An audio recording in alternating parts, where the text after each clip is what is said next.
You're watching Nile TV International live from Cairo. Time for Panorama News. I'm Nسرين Behاء. We start with the headlines.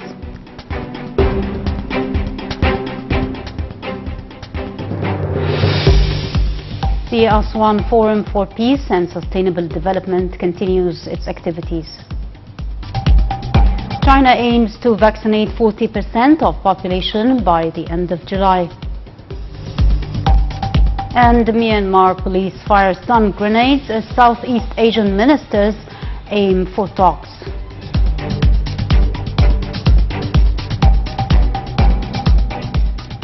Welcome back. Time for the news in full. Foreign Minister Sameh Shukri and Sudan's Foreign Minister Mariam Al-Sadiq Al-Mahdi held a joint press conference in Cairo on Tuesday. Following their talks, Shukri and Al-Mahdi discussed the Ethiopian dam and issues of mutual concern. Shukri said discussions over the GERD aimed to reach a fair agreement. He said bilateral ties were also the focus of the talks, adding that the economic component is very important in boosting ties between the two sides. He said there are vast chances of cooperation with Sudan in the fields of education, agriculture and the economy. For her part, Al-Mahdi said Egypt supports Sudan before all international bodies. She said that during the talks there was agreement to reach a legal deal over the filling and operation of the dam. She said Ethiopia lacks a political will to reach a deal, and that is why it is taking unilateral decisions. She said the first and second filling of the dam stresses the seriousness of the situation. Al-Mahdi also said both sides seek expanding bilateral ties. Earlier, Foreign Minister Sameh Shukri said Sudan's Foreign Minister Mariam Sadiq Al-Mahdi held talks in Cairo on Tuesday.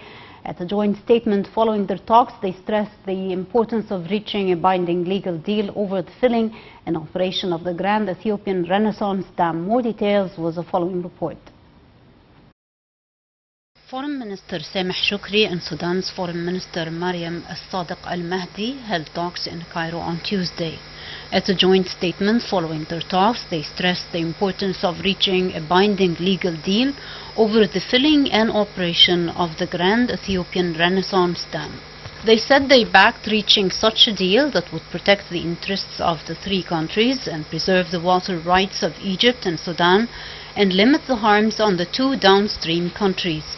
They also stressed that Cairo and Khartoum have a serious political will to achieve this aim as soon as possible.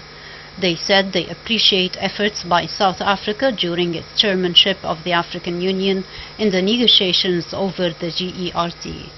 They also welcomed Congo's leadership of the AU during the current round. Shukri and Al-Sadiq Al-Mahdi expressed concern over the collapse of the AU-sponsored dam talks.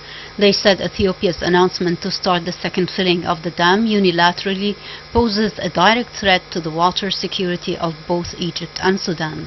They said Cairo and Khartoum strongly back Sudan's proposal to develop the EU's negotiations mechanism by forming an international quartet including the UN, EU and US and led by Congo to mediate in the negotiations.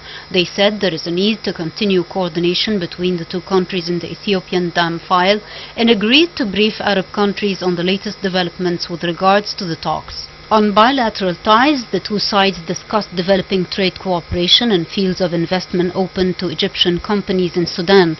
Regional and international issues of mutual concern, especially development in Libya, also topped the agenda of the talks. Maritime security in the Red Sea, the Palestinian issue, and stability in Syria and Yemen were also discussed, as well as the economic repercussions of the coronavirus pandemic on African states.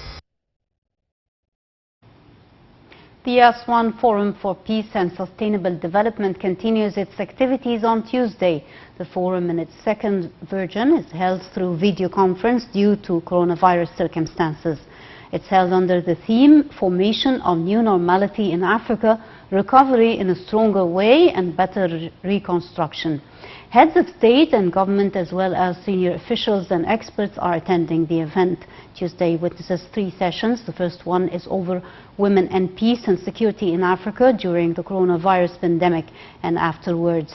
The second session discusses activating structural protection in Africa, and the third session is held under the title Swift Economic Recovery for structural transformation.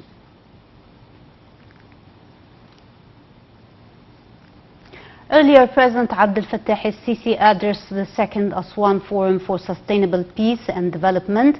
In his speech made via video conference, President el-Sisi said that the continent is still suffering from conflicts that undermine development efforts and called for unified efforts to settle the ongoing conflicts. Other African leaders addressed the opening session via video conference.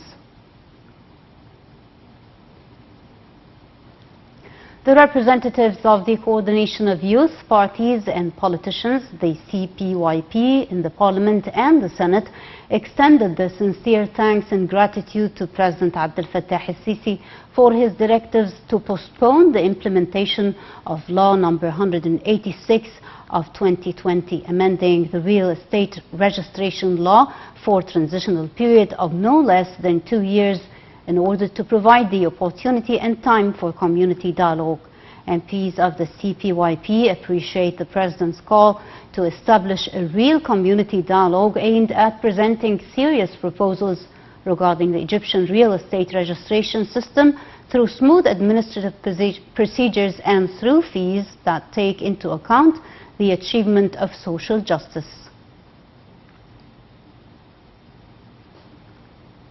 Army Chief of Staff Lieutenant General Mohammed Farid heads a senior military delegation in the Egyptian Sudanese Military Committee meetings in the Sudanese capital Khartoum. The committee is headed by Chief of Staff Lieutenant General Mohammed Farid and his Sudanese counterpart. The Chief of Staff holds a number of meetings during his visit to Khartoum, focusing on military cooperation and strategic partnership between the two countries.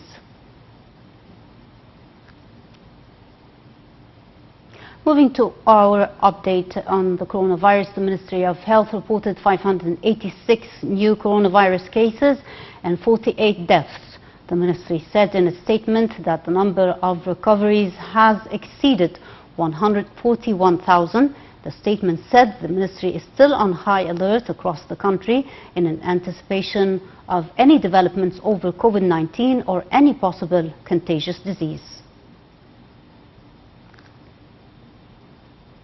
Moving to China, still with the coronavirus update, China aims to vaccinate 40% of its population against COVID-19 by the end of July, requiring a significant increase in inoculations even as it ramps up exports of vaccines. More details with the following report.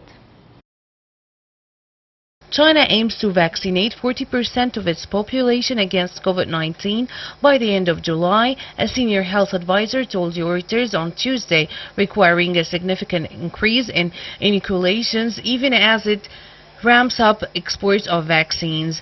Zhong Nanshan, a coronavirus expert who helped shape China's COVID-19 response, said the current ratio of vaccine doses administered per 100 person in China is 3.56, much lower than those in United Arab Emirates and the United States. In an online forum held by China's Tsinghua University and the Washington-based Brookings Institution on Monday, Zhong said the target was 40% by the end of June, citing his contacts at the Chinese Center for Disease Control and Prevention. However, in a phone call on Tuesday, Zhong clarified that 40% target would be hit in July after taking into account the proportion of people who do not want to be vaccinated. The 40% by the end of July would include people who have received either 1 dose or 2 doses. 3 Chinese-made vaccines require 2 shots, while another one requires a single dose. China, which has approved 4 locally developed coronavirus vaccines for use on the general public, had administered 50.52 million doses as of February 28th. Authorities had aimed to vaccinate 50 million people before the Lunar New Year in February, according to official media outlet Global Times. Sinovac Biotech's vaccine has been used in mass vaccination drives in Brazil, Turkey, and Indonesia. CanSino Biologics has agreed to supply millions of doses to Mexico.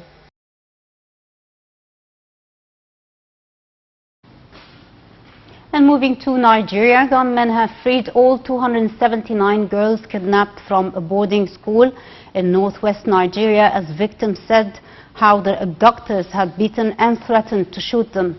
According to an earlier report, or rather reports, 317 girls from the government Girls Science Secondary School, GGSS school in the town of Jajembe in Zamfara state were abducted by an armed gang on Friday.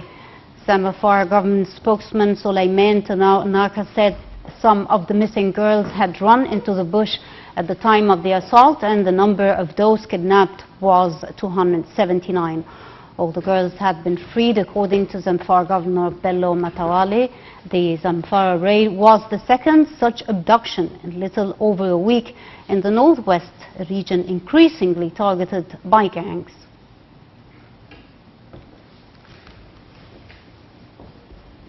Myanmar police opened fire on Tuesday to disperse crowds protesting against the military coup as foreign ministers of neighboring countries prepared to hold talks with the junta in a bid to find a peaceful way out of the crisis. More details with the following report. Myanmar has seen weeks of mass protests demanding the military release civilian leader Aung San Suu Kyi, who was detained in later February the first coup. Authorities have in response steadily stepped up their use of force, using tear gas, water cannon, rubber bullets, and increasingly live rounds.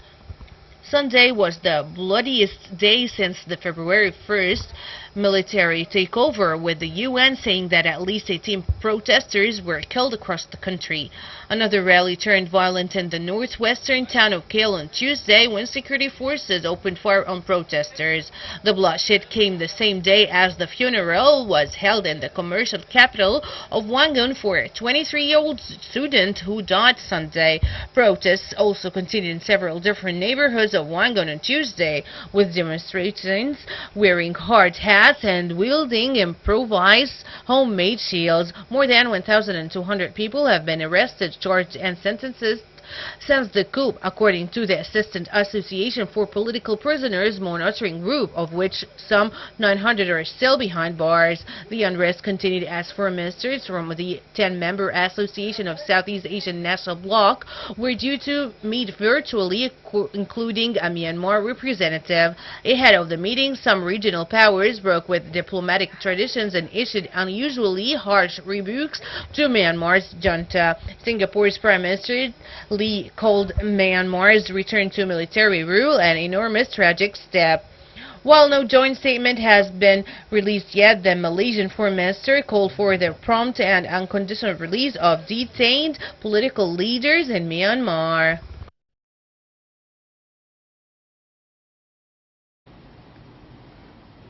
Indonesia's Mount Sinabung volcano sent a cloud of hot ash as high as 3 kilometers on Tuesday in its first big eruption since August last year. Indonesia straddles the Pacific Ring of Fire with nearly 130 active volcanoes, more than any other country. More details with the following report. Indonesia's Mount Sinabung erupted on Tuesday morning, spewing a massive column of smoke and ash up to 5,000 meters into the sky. The volcano on Sumatra Island started blasting dirt early in the morning, according to a local geological agency, which recorded 13 bursts. Authorities have instructed residents to avoid a 5-kilometer radius around the crater, a zone that has been left unoccupied for years as volcanic activity increased. No evacuation orders have been issued and there has been no reported flight disruption. Sinabung, a 2,460-meter volcano, was dormant for centuries before roaring back to life in 2010 when an eruption killed 2 people. After another period of inactivity, it erupted again in 2013 and has remained highly active since. In 2014, an eruption killed at least 16 people, while 7 died in a 2016 blast. Indonesia, an archipelago of more than 17,000 islands and islets, has nearly 130 active volcanoes. It sits on the Ring of Fire, a belt of tectonic plate boundaries circling the Pacific Ocean where frequent seismic activity occurs. Mount Merapi on Java Island, one of the world's most active volcanoes, also erupted this week, emitting lava on Monday.